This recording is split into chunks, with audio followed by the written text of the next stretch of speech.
Leon Hendricks raconte que lorsque son père et sa mère arrivaient au bout de l'alcool le soir, le ton montait et revenait l'assaut. Alors lui et son frère, 8 ans, 6 ans, 4 ans, s'enfermaient dans la deuxième chambre. Il dit que son père ne battait pas sa mère, mais qu'elle lui lançait au visage tout ce qui lui tombait sous la main, bouteille de bière pour commencer. Alors, les deux frères s'enferment dans le placard, referment la porte sur eux, dans le noir. Quand ça se calmait, le grand frère disait à Léon que ça allait, maintenant, qu'il pouvait ressortir. Léon se souvient du goût de la bière quand il la vole au fond des bouteilles. Et puis, il ajoute avoir découvert que sa mère, Lucille, laisse toujours exprès un peu de boisson. Les garçons sont beaucoup moins nerveux ensuite et s'endorment plus facilement. Il le dit d'un ton amer. Léon, Jimi Hendrix, lui, n'en parlera jamais. Al, dans cette période, a changé de travail. Il fait partie des services municipaux. Pas un gros boulot. Ça dépend des éboueurs, mais c'est pas éboueur. C'est plutôt, tu vois, les opérations spéciales de nettoiement. Un service exprès pour ça. Le soir, deuxième boulot. À la station-service. City Light. Un beau nom, non, pour une station-service. Avec la petite augmentation de salaire, on déménage. Fini de l'ancien bloc Rainier Vista, réservé aux vétérans de l'armée. Dans le même ensemble, on a accès à une maison, modeste, mais il y a 2 chambres et un séjour, avec même une cour minuscule devant, et puis un jardin encore plus petit à l'arrière, pour les 2 fils dont il a la charge, maintenant que le divorce est acté et qu'on n'a plus de nouvelles des autres enfants placés. Léon dit que leurs gants de baseball étaient si décousus et déchirés qu'ils n'osaient pas aller au parc jouer avec les autres du quartier. Mais chez eux, ils peuvent inviter des copains et on fait du football dans la petite cour. Le père, à cause de la station-service, ne revient qu'au milieu de la nuit. Et la paye au black est passée en cartes et en boissons. Il n'y a pas de colère chez les 2 fils. Ils disent qu'en dehors de la boisson, Al est un chic type. Ça reviendra souvent. C'est juste comme ça, les cartes, la boisson. Ça fait partie de lui. C'est l'époque où personne à la maison, ils mettent un temps infini à revenir de l'école. C'est là les explorations dans tous les recoins possibles d'Arenton, la ville souterraine, ou restant dans le parc jusqu'à la nuit. À la maison, ils sont seuls. Le réfrigérateur n'est pas toujours plein. Al fait cuire une casserole de spaghettis qu'il remplit à ras-bord, mais ça doit leur durer 3 jours. Il remarque bientôt la voiture verte. Et puis un soir, les services sociaux frappent à la porte. On les a dénoncés. Al prétend que, oui, d'accord, parfois il rentre tard, mais les enfants sont chez une tante. Il donne le nom d'une de ses sœurs. Et puis, il leur recommande, les jours à venir, quand même, de ne pas allumer la lumière quand ils sont revenus à la maison, mais que lui est encore au travail à la station-service. Vivre dissimulé chez soi, tant qu'il y aura le passage de la voiture verte. Al s'arrange pour qu'une de ses sœurs, une jeune, et son nouveau copain viennent habiter la 2e chambre.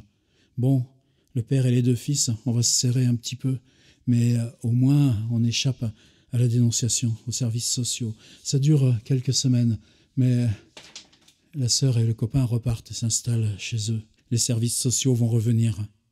Jimmy a 14 ans, il peut rester avec son père.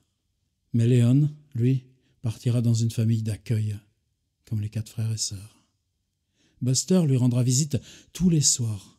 Le père, beaucoup moins. Quasiment jamais.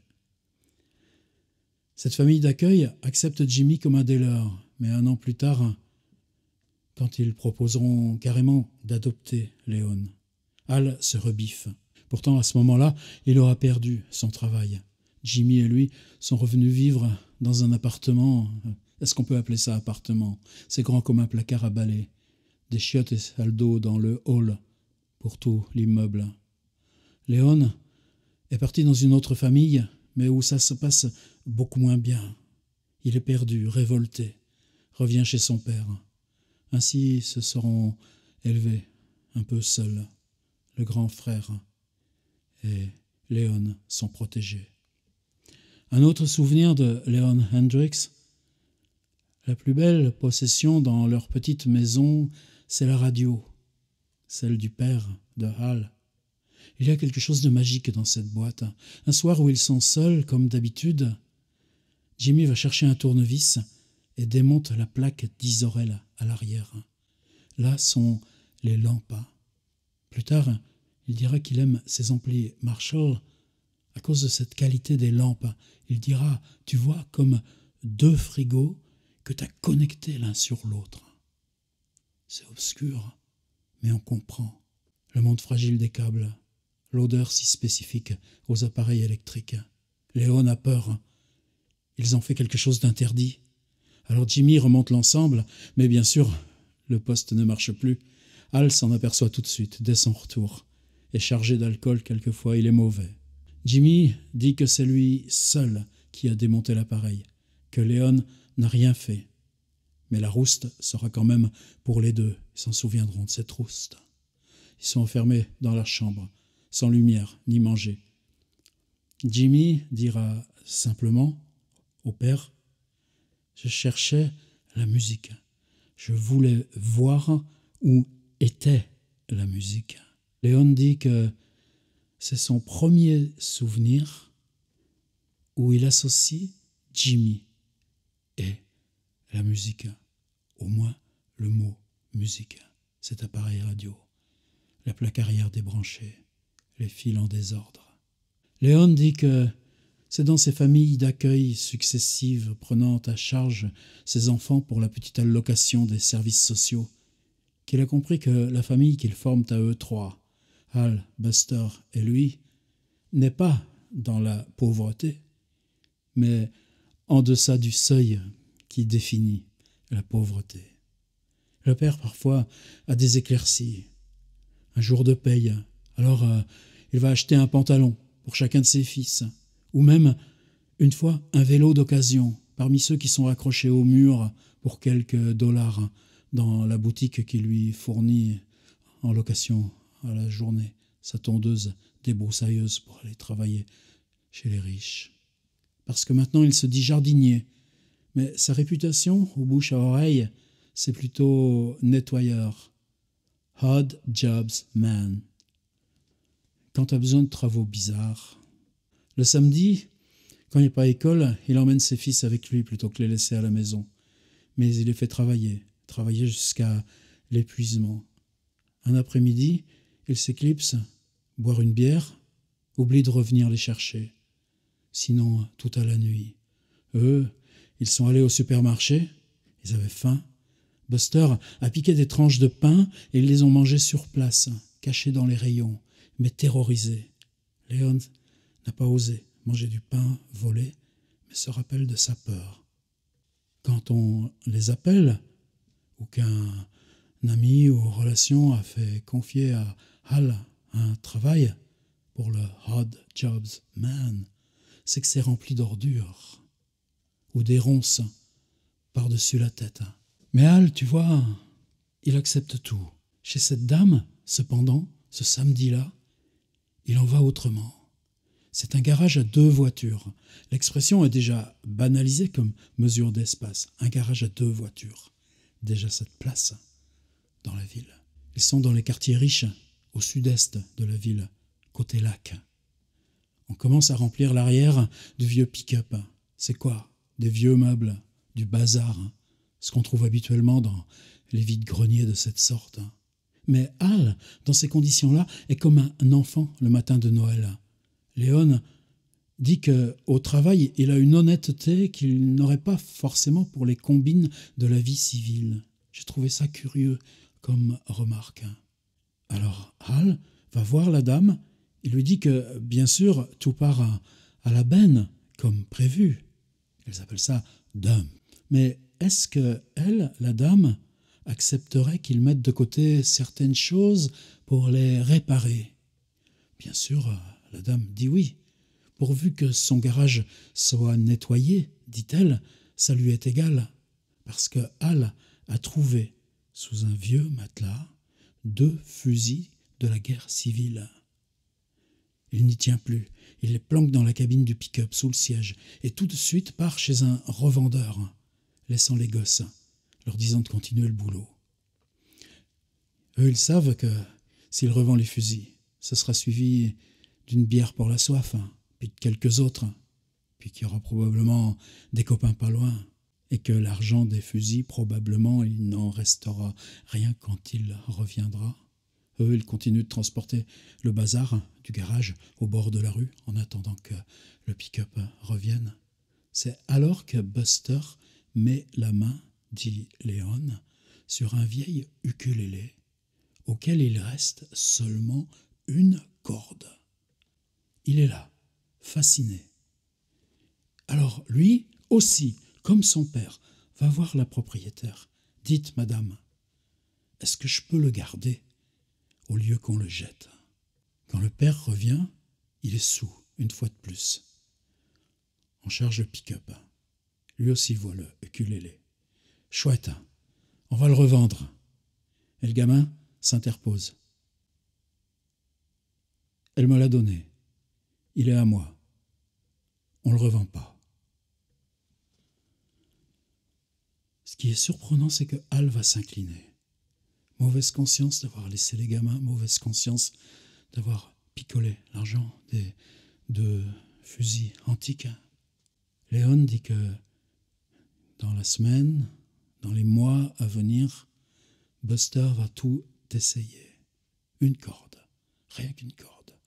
Jouer sur une corde, mais la détendre, la retendre, s'en servir de rythmique. Dans cette période où il découvre ce qu'on peut faire avec une corde. Il utilise même les barreaux de fer du lit qu'il partage avec Léon. C'est comme ça qu'on apprend que dans ce nouveau logement, l'enfant de 10 ans et l'enfant de 8 ans partagent le même lit. Et qui mettent en résonance même le plancher et les murs, la corde de l'ukulélé. Et de l'ukulélé, dit Léon, il arrivait à reprendre les notes d'Elvis Presley directement en l'écoutant à la radio. Ce qui prouve que, Hal a réussi à le réparer, son appareil de radio, mais 2, que Elvis Presley était entré dans la vie de l'enfant Jimi Hendrix.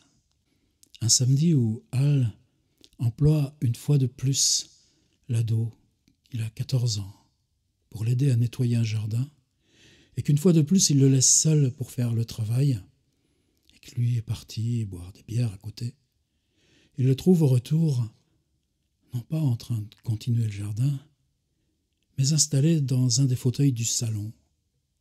Et la dame qui les emploie ce jour-là est en train de lui montrer sur son piano l'harmonie. Jimi avait, pour la première fois de sa vie, approché un piano, avait vu un piano, était approché du piano, était resté paralysé devant le piano. Et la dame, qu'est-ce qu'elle fait? Des accords. Elle lui montre. Tu comprends? Chante. Et en mineur. Léon dit que, bien sûr, Jimi n'était pas fait pour être jardinier, ne sera jamais jardinier.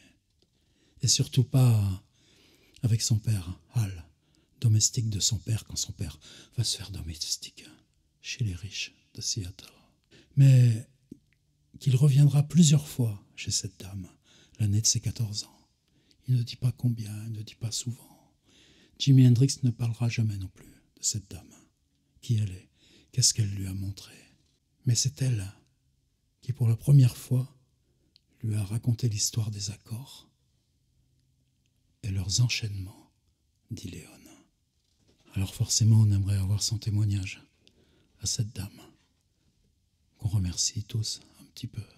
Post-scriptum.